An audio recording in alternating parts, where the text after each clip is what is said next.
네, 안녕하세요. 초등 사이다입니다. 오늘 주제, 멘탈 강한 아이로 키우기인데요. 궁금합니다. 어떤 아이가 멘탈이 강한 아이일까요? 멘탈이 강한 아이, 잠깐 아파하지만 심리적 상처까지는 이어지지 않고요. 혼나지만 주눅들지 않습니다. 어지간하면 마치 스프링처럼 금방 다시 회복되는 그런 아이를 말씀드리는 거예요. 자존감하고도 연결되는 부분이 있고요. 자존감은 좀 더 광범위하고 내적 존재감과 관련되었다면 오늘 말씀드리는 아이는 일단 겉으로 봐서는 당당한, 그리고 웬만해서는 뭐 10번 넘어져도 10번 다 툭툭 털고 일어나는 그런 아이를 말합니다. 더불어서 뭐 사소하다 싶은 것 이렇게 묶여있지 않는 그런 아이에 대한 이야기입니다. 물론 우리 어른들도 그런 멘탈 갖기 정말 어려울 것 같은데요. 어떻게 하면 튼튼한 심리적 회복력을 갖는 아이로 키울 수 있는 것인가? 미취학 시기부터 적절한 자기 감정 표현을 하는 게 중요합니다. 싫으면 싫다, 좋으면 좋다라는 표현이 가장 기본인데요. 이 좋고 싫음이 시작되어서 관련된 감정을 조금씩 더 구체적으로 말할 수 있게 하면 좋습니다. 이 볼통은 너무 큰 것 같아, 그래서 싫어.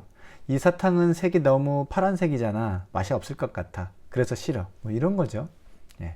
좋다라는 것도 마찬가지입니다. 이러이러해서 좋아라고 자신의 싫고 좋음이 어떤 감정으로 잘 표현될 때 구체적인 이유를 말하게 하면 멘탈이 서서히 강해집니다.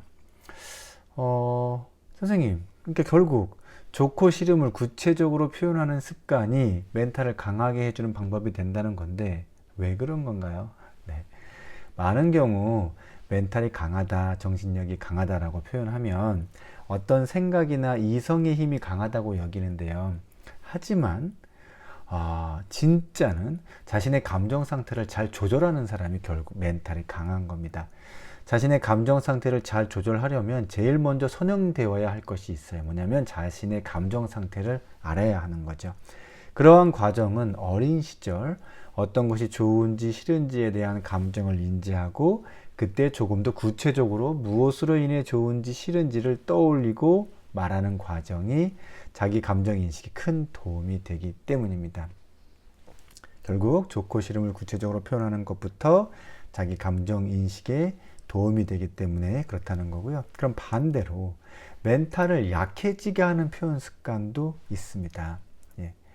어떤 거냐면 상황을 막 오버해서 표현할수록 멘탈이 약해지고 있다고 보면 돼요. 예를 들어서 5학년 한 친구가 이렇게 장난으로 손에 들고 있던 이렇게 지우개를 슉 던졌는데 같은 반 A 학생이 머리에 딱 맞았어요. 그런데 A 학생이 갑자기 막 쓰러지더니 막 아프다 그러면서 막 울어요.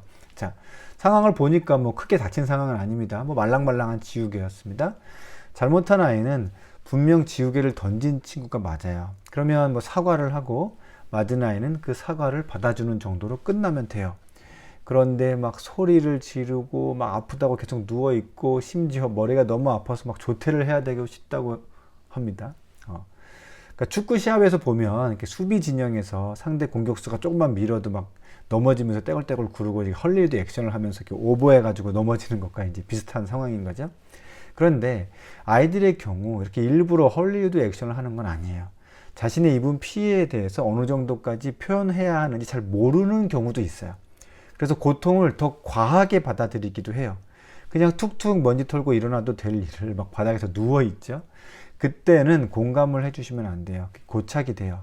별일이 아니라는 듯, 뭐 손이 좀 까졌네? 밴드 하나 붙이면 끝나. 뭐 병원까지 갈 일은 아니야. 이렇게 해주시면 되죠. 또 다른 한편으로 요즘 초등학생이라고 해도 학습량이 많잖아요. 이렇게 학습을 많이 시키는 것이 멘탈을 강하게 하거나 약하게 하는 어떤 영향을 주지는 않을까. 자, 멘탈은 성취감과도 긴밀히 연결되어 있어요. 그래서 계속 공부만 하면 멘탈이 약해집니다. 공부라는 게 계단식 성장을 이뤄요. 일정 기간 성취감이 없다가 꾸준히 하다 보면 어느 순간 탁 문제가 잘 풀리는 그런 식이죠. 이게 저학년에는 그 계단식 성장의 속도감이 좀 빨라요.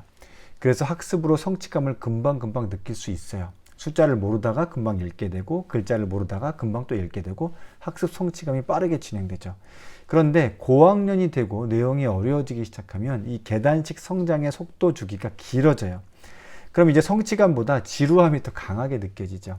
그래서 고학년인데 우리 아이 학습 속도감이 더디다고 느껴지고 정체된다고 느껴지면 중간중간에 공부 이외에 다른 걸 넣어서 바로 맛볼 수 있는 성취감을 주는 게 좋아요. 그래야 성취감을 통한 강한 멘탈을 만드는 데 도움이 돼요.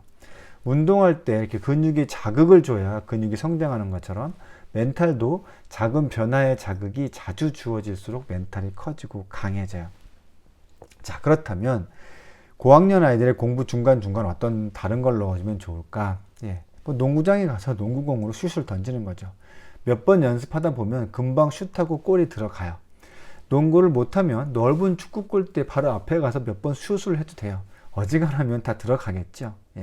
간단한 장난감을 사서 분에 조립하는 것도 좋아요.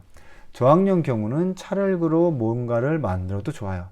공부만 하지 말고요. 중간중간 지금 바로 눈에 보이는 성취들이 있는 활동을 섞어주는 게 멘탈 강화에 좋습니다. 직장 다니는 어른들도 마찬가지예요. 회사 일만 해서는 멘탈이 약해집니다.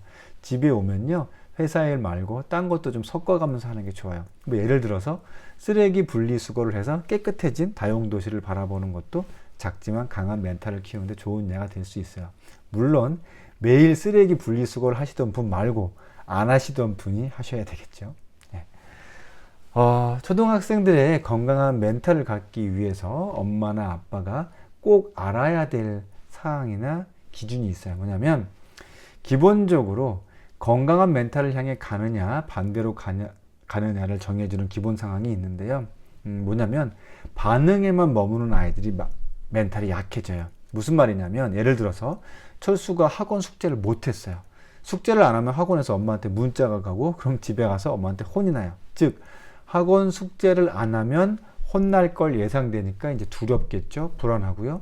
이 두렵고 불안한 마음은 일종의 반응이에요. 그런데 이 반응에만 머문 상태에서 아무것도 선택하지 않는 상황이 반복되면 멘탈이 급격하게 약해져요. 그러니까 두렵고 불안한 마음이 들 때 뭔가를 선택해서 해야 된다는 거죠. 자, 보충 설명을 드릴게요. 숙제를 안 하면 혼나는 것이 예상되는 불안한 반응에 멈춰져 있지 않고 뭔가를 선택, 결정해서 하는 아이들이 있어요. 예를 들면 민철이는 친구 숙제를 빠르게 베껴요. 영희는 남은 시간 동안 틀린 답으로 그냥 대충 막 적어요. 일단 보기에 숙제를 한 것처럼요. 뭐 영순이는 학원 선생님께 감정에 호소하는 걸 선택해요. 쌤, 이번 한 번만 다음에 잘해올게요. 오늘 엄마한테 문자 보내지 말아주세요. 이번에 또 문자 가면 더 엄청 혼난단 말이에요. 자, 아이들의 이런 선택들이 윤리적이냐 아니냐, 뭐 성실한 행동이냐 아니냐에만 기준을 삼고 혼내시는 건 좋지 않아요. 일단 정신적으로는 그 불안에 잠식되지 않고 뭔가를 결정해서 행동에 옮기는 과정 자체는 심리적으로 좋다고 볼 수 있어요. 그럴 때는 그래도 민철이 너가 베껴서라도 하려는 성의를 보였구나 이렇게 말해 주시고 그 다음에 덧붙여서 그 다음에 좀 미리미리 해라. 그래야 진짜 실력이 느는 거야. 이렇게 마무리해 주시는 게 좋아요. 불안한 반응에 잠식되어서 아무것도 선택하지 못하고 머물러 있는 것보다는 실수하고 부족하더라도 선택하고 결정해서 행동에 옮기도록 하는 게 성장하는 강한 멘탈의 소유자가 되게 해줄 수 있어요. 자, 이제 마무리 지을 겸 하나만 더 말씀드릴게요. 작지만 이런 습관은 아이들에게 좋지 않아요. 뭐냐면 아는 척하는 것. 멘탈을 점점 더 약하게 만들어요. 줄넘기를 잘 못하는데 엄청 잘한다고 막 자랑하는 아이들이 있어요. 아직 6학년 수학 문제를 못 푸는데 난 학원에서 배워서 이미 다 마치 풀 줄 안다는 듯이 말하는 것. 실제 자신을 잘 못 보는 거죠. 그래서 칭찬이 좋은 거라고 그냥 과하게 막 해주시면 안 돼요. 그보다는 우리 아이가 하나에서 셋까지 잘하면 그 정도에서 너무 오버되지 않게 잘한다고 해주시는 게 좋아요. 실제로 능력치는 3인데 막 7, 8, 10까지 잘한다고 하면 정말 자기가 그런 줄 알아요. 그래서 어디 가서 잘 안다고 잘 한다고 막 하죠. 그리고 막상 해보려고 하면 아니라는 걸 알게 되었을 때 이제 과하게 자신의 능력치를 축소하게 되는 반작용이 생겨요. 자신의 멘탈은 현재 내 능력치의 한계를 명확히 알고 있을 때 관리가 될 수 있어요. 자, 건강한 정신이라는 건, 건강한 멘탈이라는 건, 강한 멘탈이라는 거는요, 사소한 것들부터 연결이 되어 있어요. 사실 우리의 평상시 하는 인사, 안녕하세요. 예, 정말 좋은 말이에요. 심신을 모두 건강하게 해주는 말이죠. 안녕하세요를 많이 할수록 하는 사람, 듣는 사람 모두 좋은 건강을 유지하게 해주는 작지만 큰 말이에요. 엘리베이터에서 만나는 사람 그냥 멀뚱멀뚱 지나가지 마시고 먼저 인사를 건네시길 바라요. 우리 초등사이다 구독자 여러분들 모두 오늘 하루 안녕하시고 건강하세요. 예, 초등사이다는 초등학부모님들과 함께합니다. 감사합니다.